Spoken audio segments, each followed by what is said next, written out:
Black and white நேயர்களுக்கு வணக்கம். அரசியல் சூத்திரம் நிகழ்ச்சியில் மூத்த பத்திரிகையாளர் கோட்டீஸ்வரன் நம்முடன் இணைகிறார். வணக்கம் சார். சார் வணக்கம் சார். இன்றைக்கி பத்திரிகைகள்லாம் வந்திருக்குது. முதல் நாள் இரவு வரை நான் தான் முதலமைச்சர், காலைல விடிஞ்ச உடனே மாற்றினாங்க, எனக்கு ஏமாற்றம் அடைந்தது அப்படின்றது கிட்டத்தட்ட 2017 நடந்த சம்பவத்தை ஏறக்குறைய 9 ஆண்டுகள் கழித்து இப்போ சொல்கிறார். இந்த 9 ஆண்டுகள் கழித்தும் அந்த வலியும் வேதனையும் அவருக்கு இருக்குது. அதை ஒருவேளை இன்றைக்கி தாவேக்காவில் இருக்கக்கூடிய செங்கோட்டையனுக்கு அந்த வலியும் வேதனையும், ஏன்னா விஜய்க்கு புரியும் அந்த வலி, ஏன்னா நானே அந்த வழியில் இருக்கிறேன்னு பேசுகிறவர். அதனால் செங்கோட்டையன் வலியை தீர்ப்பாரா? ஒரு முதலமைச்சர் வாய்ப்பு வந்தா இருந்தாங்க, உங்களுக்கு முதல் நாள் நைட்டு வரைக்கும் நீங்கள் காத்திருந்தீங்க, கொஞ்ச நாள் நீங்கள் முதலமைச்சராக இருங்க அப்படின்றத கொடுக்கறதுக்கு வாய்ப்பு இருக்கும் ஆட்சிக்கு வந்தால். சார் நீங்கள் அதாவது நிறைய கேள்விகளை நான் பார்த்துருக்கேன் சார். இப்படி ஒரு கேள்வியை நான் எதிர்கொண்டதில்லை. அதாவது ஃபஸ்ட்டு அது எவ்வளோ முரண்கள் இருக்குது பாருங்கள். முதல்ல இவர் புதுசாக எதுவும் சொல்லலை. இவருக்கு வாய்ப்பு என்பது பேசப்பட்டதெல்லாம் உண்மைதான்.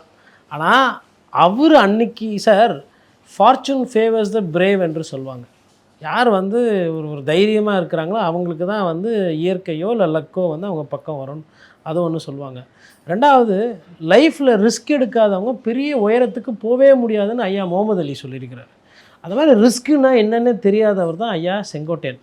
அப்போ நீங்கள் கேட்கலாம், இல்லையே கடைசியாக எடப்பாடி பழனிசாமியை கேள்வி கேட்டார், ரிஸ்க் எடுத்தார் அப்படின்னா, தனக்கு சீட்டு கிடைக்காது, தன்னோட கதை முடிய போகுதுன்னு தெரிஞ்சவொன்னே அந்த அச்சத்தில் தான் அவர் அந்த விஷயத்தெல்லாம் பண்ணுறார்.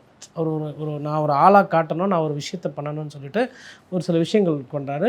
புகைப்படத்தில் என் பேரும் போடணும். அவர் என்னென்னா, எனக்கு பின்னாடி வந்தவர் நீ, என்னை தாண்டி நீ முன்னேறி போகிற, அது எனக்கு பிடிக்கல. அது டிப்பிக்கல் சீனியாரிட்டியோட அந்த ஒரு பிரச்சனை. அதாவது சீனியாரிட்டிக்கும் லீடர்ஷிப்புக்கும் வித்தியாசம் இருக்குது சார். லீடர்ஷிப் என்னென்னா, தன்னை விட வயசில் கம்மியாக இருக்கிறவங்க மேலே வந்தாலும் அதை பார்த்து பாராட்டிட்டு, தம்பி நல்லா பண்ணுற, நல்லா பண்ணுவா அண்ணன், நான் இருக்கிற கூடன்னு சொல்லிட்டு போகிறது சீனியாரிட்டி. நான் திண்ணையில் நடந்துட்டு இருக்கும்போது நீ வேறு மாதிரி இருந்த, அப்போ குட்டியோண்டு இருந்தால் இப்போ பெருசாகிட்ட, நீங்களாம் ஆளா, நான் உன்னை விடணுமா அப்படின்னா அது சீனியாரிட்டி. அதான் பிரச்சனை. இப்போ அடிப்படையில் அப்போ அவருக்கு லீடர்ஷிப் இருக்கா, சீனியாரிட்டி இருந்ததுன்னா அவருக்கு சீனியாரிட்டி இருந்தது, லீடர்ஷிப் இல்லை ஒன்று. அப்போ இவர் அவ்வளோ பெரிய ஆளுமை என்றால் இவர் தான் எடப்பாடி பழனிசாமி இடத்துல இருந்திருக்கணும். அப்போது ஆளுமை இல்லை. ரெண்டாவது ஸ்மார்ட்னஸ், எந்த நேரத்தில் எதை செய்யணும், எவ்வளோ வேகமாக செய்யணும், எந்த துணியில் எந்த தோரணில் செய்யணும். இல்லை, ஒருவேளை அப்படி இருந்திருந்தா இவருக்கு ஒரு ஃபாலோவர்ஸ் இருந்திருந்தா நைட்டு வரைக்கும் முதலமைச்சர்ன்ற ஒரு காலையில் பார்த்தோன்னா அவங்க கேட்டிருப்பாங்கல்ல, இவருடைய ஆதரவு எம்எல்ஏக்கள் எப்படிங்க காலைல விடியறதுக்கு 8 மணி நேரம் 7 மணி நேரம் முன்னாடி அவர் முதலமைச்சர்னு சொல்லிட்டு இப்படி மாற்றினீங்கன்னா ஏற்றுக்க முடியாதுன்னு அங்கேயே பிரச்சனை கோவத்தூரில் நடந்திருந்தா செங்கோட்டையன் தானே இருந்திருப்பாரு. இல்லையே, இருந்திருந்தால் பண்ணியிருக்கலாம். சரி, இப்போ கூட என்ன கெட்டு போச்சு, எடப்பாடி பழனிசாமி மோசமானவர், சசிகலா அவர்கள் மிகவும் மோசமானவர்கள், உங்களுக்கு வர வேண்டிய வாய்ப்பை இந்த 2 பேரும் சேர்ந்து தட்டி பறிச்சிட்டாங்க, ரைட்டு.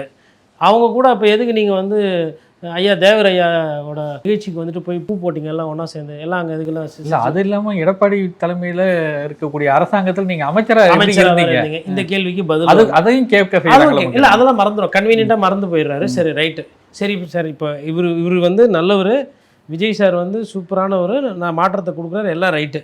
பழசெல்லாம் மறந்து இப்போ தான் உங்களுக்கு தான் மக்கள் செல்வாக்கு பெப்பர் வேணும் இருக்கே. எங்கள் விஜய் அண்ணா உங்களுக்கு அட்லீஸ்ட் முதலமைச்சர் வேணாம், துணை முதல்வர் அப்படின்னு கூட யாருக்குன்னா எதனா அது மாதிரி எதனா பேசியிருப்பாரா? ஒரு வேளை அவர் நான் முதலமைச்சரானா நானே எல்லாத்தையும் ஆட்சியில் பங்கு அதிகாரத்தில் பங்குலாம் சொல்லிடுறேன், அதில் டெக்னிக்கலாக அட்வான்டேஜ் இருக்குது. சாரால் முழுசாக உழைக்க முடியாது. உழைக்கிற ஒரு 3 பேர் துணை முதல்வராக இல்லை ஒருத்தர் துணை முதல்வராக ஆக்கிட்டால் கூட வண்டி நல்லா ஓடும். அவரு கூட எல்லாத்தையும் விட்டு வந்திருக்கிறார் செங்கோட்டையன். தாவேக்கு ஆட்சிக்கு வந்ததுன்னா இன்றைக்கி எம்ஜிஆரோட காலத்து அரசியல் இவர் தான் எங்கள் கட்சியோட துணை முதல்வர் சொல்லியிருக்கலாம்ல. அவ்வளோ பெருந்தன்மை இருக்கா, மனசு இருக்கா? அது இவங்களுக்கு கொடுக்கலன்றீங்களே. செங்கோட்டை இந்த வருஷத்துக்கு அப்புறம் தெரிவிக்கிறதுக்கு வாய்ப்பு இருக்குதா அப்படி ஒரு வேளை விஜய் அறிவிக்கிறதுக்கு? ஏன்னா இது ஒரு எலெக்ஷன் ஸ்ட்ராட்டஜியும் கூட. அதுதான் சார், இதெல்லாம் பேசணும் சார். இவ்வளோ நேரம் போகாத ஊருக்கு வழி பேசிட்டோம், இப்போ யதார்த்தத்துக்கு வருவோம். ஃபஸ்ட்டு செங்கோட்டையை ஜெயிக்கணும், அதுவே அங்கே சிக்கலில் இருக்குன்றாங்க.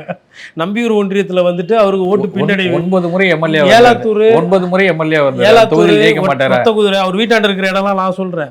இப்போ இந்த இடத்துலலாம் அவர் ஒரு ஓட்டு வாங்குறாரு. அப்புறம் பாளைய யூனியனில் கொஞ்சம் ஓட்டு வாங்குறாரு.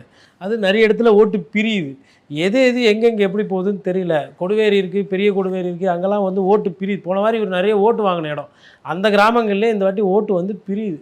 டவுனில் கொஞ்சம் ஓட்டு வருது, ஆனால் கிராமங்களில் அவருக்கு ஓட்டு வரல. கிராமம் ஓட்டு அதிகம், டவுன் ஓட்டு கம்மி. 3 ஒன்றியத்தில் ஒரு ஒன்றியத்தில் அவர் ஓட்டு வாங்குறாரு. மிச்சம் 2 ஒன்றியத்தில் அதிமுகவும் திமுகவும் ஸ்ட்ராங்காக இருக்குது. அப்போ பிளேவே அவங்க 2 பேருக்குள்ளே தான் இருக்குது.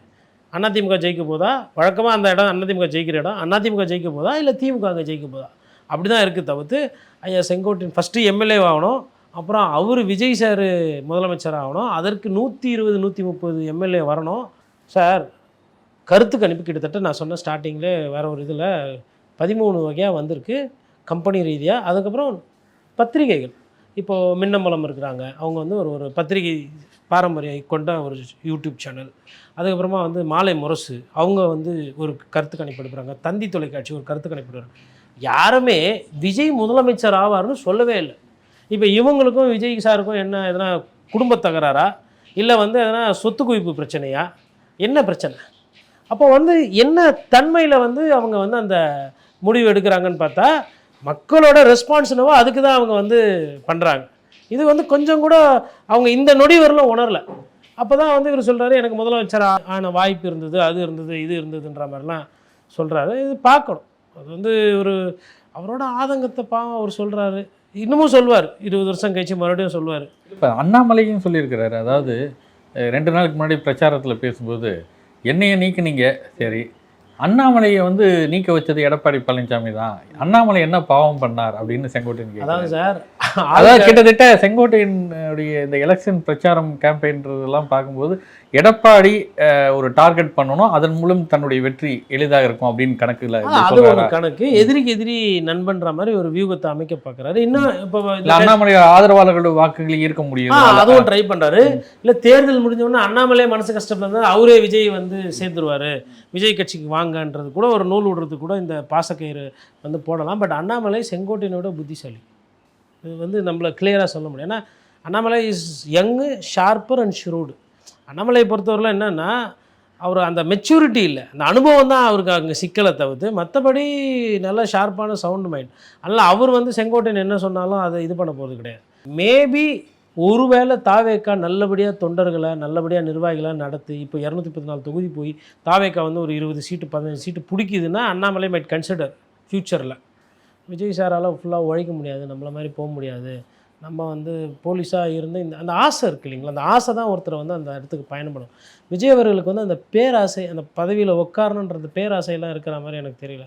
அவர் என்ன நினைக்கிறாருன்னா மக்களாக பார்த்து நம்மளை தூக்கி உட்கார வச்சுருவாங்கன்னு நினைக்கிறாரு. அதுக்கு நம்ம உழைக்கும். அதாவது ஐயா பழக்கருப்பையா வந்து ரொம்ப நெறியாக பேசக்கூடியவர். அதெல்லாம் ஒரு கட்சிக்கு ஆதரவு சூழ்நிலை செயல்படுவார், எடுப்பார், திட்டுவார், பேசுவார், அது வேறு. பட் ஆனால் யாரையுமே வந்து லேசி சோம்பேறி அப்படின்லாம் பேசினதே கிடையாது. அவர் வாயில் இவர் வந்து இந்த மாதிரி வராரு. அப்போது உடல் உழைப்பு இல்லாத ஒரு தன்மையை வந்து இவர் வெளிப்படுத்துகிறார் அப்படின்ற மாதிரி அவர் சொல்கிறார். இது எவ்வளோ பெரிய அவலம் ஒரு அரசியல்வாதிக்கு. சார் அரசியல்வாதிக்கு மூலதனன்றதை அண்ணா சொன்னோன்னு 10 நிமிஷத்தில் வந்துட்டார்ப்பா. நேற்று அங்கே பிரச்சனையாச்சு, சொன்னோம், டக்குன்னு வந்தார், மாவட்டம் பேசினார் அப்படின்னாரு. அப்புறம் வந்து இந்த கொடி கட்டக்கூடாதுன்னா இன்ஸ்பெக்டர் சவுண்டு விட்டால் நேராக வந்தார். அப்போ ஏன் கொடியை கட்டக்கூடாது, உன் கொடி கட்டலாமா அப்படின்னு. இதெல்லாம் நீங்கள் பார்ப்பீங்க சமூக வலைத்தளத்தில் அன்றாட இருக்குது. இந்த மாதிரி எதனா ஒரு பிரச்சனை இல்லை, இந்த மாதிரி ஒரு மக்கள் பிரச்சனைக்கு எதனா விஜய் களத்தில் வந்து ஒரு ஆக்ரோஷமாக பேசினார், ஒரு தீர்வு கொடுத்தாரு, இல்லை ஒரு சொல்யூஷன் கொடுத்தாருன்னா எதுவுமே கிடையாது. அதனால் வந்து அவரோட போக்கு என்பது பாவமாக இருக்குது. செங்கோட்டையன் என்ன நினைக்கிறேன்னா விஜய் அவர்களை வைத்து நமக்கு வந்து ஒரு வாக்குகள், அண்ணாமலையை பற்றி பாவமாக பேசி அண்ணாமலை மூலிமா ஒரு வாக்கு இல்லை, அண்ணாமலையை பேசி செங்கோட்டையனுக்கு இப்போ அதில் ட்ரோல் ஆகிற விஷயங்கள் என்னென்னா, இப்போ அண்ணாமலை ஜெயலலிதாவை பற்றி ஊழல்னு விமர்சனம் பண்ணது பிரச்சனை கிடையாது அவங்களுக்கு, அண்ணாவை பற்றி விமர்சனம் பண்ணார் அது பிரச்சனை இல்லையா அவங்களுக்கெல்லாம் கேள்வி கேட்குறாங்களா. இதெல்லாம் செங்கோட்டையனுக்கு ஒரு நீண்ட நெடிய அரசியலில் பயணம் பண்ணவருக்கு இப்படி கேள்வி கேட்டால் என்ன மாதிரி மாறும்ன்றது உணராமல் பேசியிருக்காரா? சார் ஒரு விஷயம் ரொம்ப கிளியர் சார், இந்த தேர்தல் முடிவு வந்ததுக்கு பிறகு செங்கோட்டையன் அவர்கள், ஓபிஎஸ் அவர்கள், வைத்திலிங்கம் அவர்கள் ஒரத்தநாடில் யாரெல்லாம் வந்து அதிமுக நாங்கள் அம்மாவோட விசுவாசி, நாங்கள் அம்மாவோட இது அப்படின்றவங்களோட அந்த அரசியல் பயணம் என்பது இந்த தேர்தலோடு முடியுது. அதாவது பயணம்னா அதிமுகவை வைத்து அவர்கள் அனுபவித்ததோ இல்லை அதிமுகவை வைத்து ஒரு சில உயரங்கள் சென்றதோ அது எல்லாமே வந்து முடிவுக்கு வருது. காரணம் என்னென்னா ஒவ்வொருத்தரும் ஒரு நிலைப்பாடு எடுத்துகிறாங்க. இந்த தேர்தல் காரணத்தினால் இவர்கள் பேசு பொருளாக இருக்காங்க. ஒருவேளை இவர்களே சரியான வாக்குகள் வாங்கலை, இல்லை இவங்க வந்து அப்படி ஜெயித்தாலும் இனிமேல்ட்டு அவங்க வெறும் எம்எல்ஏ தான். அவங்க வந்து ஒரு ஆளுமையாகவோ ஒரு அரசியல் அங்கீகாரம் அவங்களுக்கு இருக்குது, பழைய அரசியல் அந்த தன்மை என்பது இழந்து விட்டார்கள். அது இனிமேல்ட்டு வந்து கொஞ்சம் கொஞ்சமாக இறங்கி போயிடும். They will be 10+1 anymore. அந்த ரீஜனல் லீடர்ஸு, அதாவது அந்த இடத்துல வந்து அவர் தான் தலகர்த்தா, அந்த இடத்துல அவர் தான் ஒரு முன்னோடி, கழக முன்னோடி, மூத்த அரசியல்வாதி அப்படின்ற அந்த தன்மை என்பது மாறிடும். ஏன்னா இதுக்கப்புறம் ஒரு டிஎம்கேல போய் டிஎம்கேல அங்கே டெல்டாவில் ஆல்ரெடி ரொம்ப நாளாக உட்கார்ந்து இருக்கிறாங்க.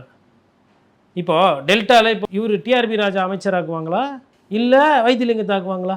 பக்கத்து தொகுதி யாருக்கு கொடுப்பாங்க? அப்போ என்ன கொடுப்பாங்க அவருக்கு?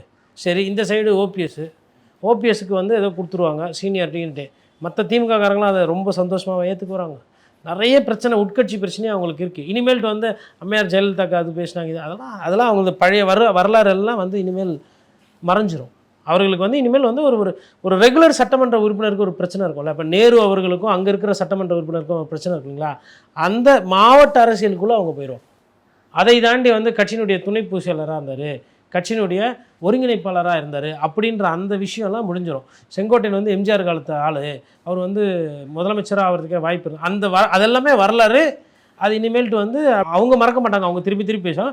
மக்களோட அந்த அன்றாட வாழ்க்கை, அந்த அரசியலில் வந்து இந்த நேரத்தில் பேசுவாங்க. இதுக்கப்புறம்லாம் வந்து அவங்களுக்கு எந்த ஒரு அந்த பெரிய அங்கீகாரமோ இல்லை அந்த ஒரு பெரிய சுவாரஸ்யமோ இனிமேல் அவங்களுக்கு இருக்காது. நன்றிங்க சார். நன்றி சார்.